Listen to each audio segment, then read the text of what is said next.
Salut à tous, aujourd'hui on se retrouve pour une nouvelle review d'album. On va parler de Sex in the City de Lorenzo.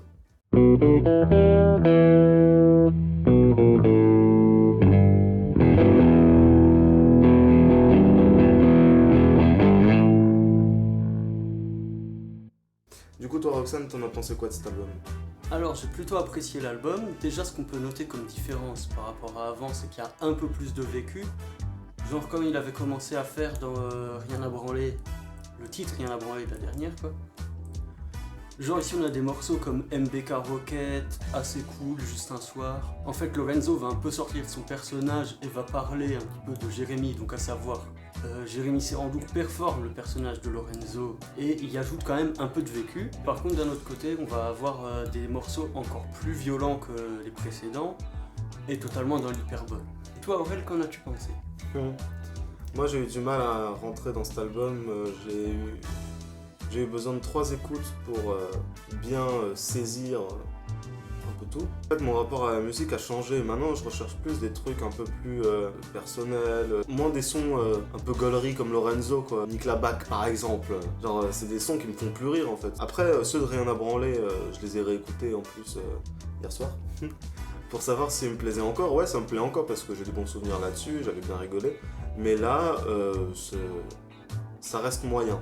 Après, ça n'empêche pas que du coup, au bout de la 3e écoute, je me suis rendu compte que c'était effectivement drôle, que le rôle de l'album c'était d'être drôle et que ça a bien marché. Après, forcément, du coup, je préfère les sons un peu plus perso, comme ouais, où il y a plus de vécu, comme BK Rocket, ou alors Juste un soir, ou Assez cool. Assez cool, c'est ma préférée, je pense. Et c'est même pas ma préférée, c'est même pas celle avec Orelsan, pourtant, j'aime beaucoup ce qu'il fait d'habitude. Et tu l'as aimé celle-là? En fait, le problème, c'est que j'arrive plus à me retrouver dans ce truc un peu gaulerie, comme je disais.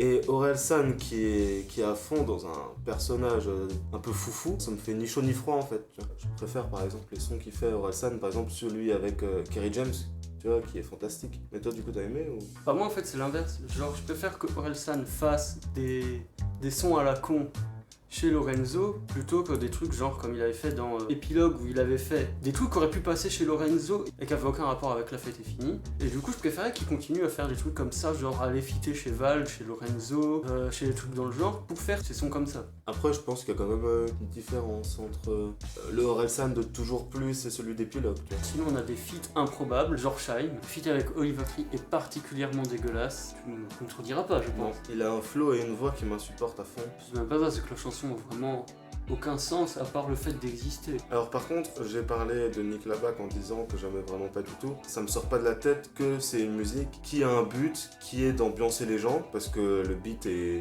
comme ça. C'est un beat un peu ambiançant. C'est un banger plutôt en majeur. Et les paroles, elles sont gauleries et tout. Et c'est une musique qui fonctionne. Ça, on peut pas le nier, c'est une musique qui fonctionne très bien.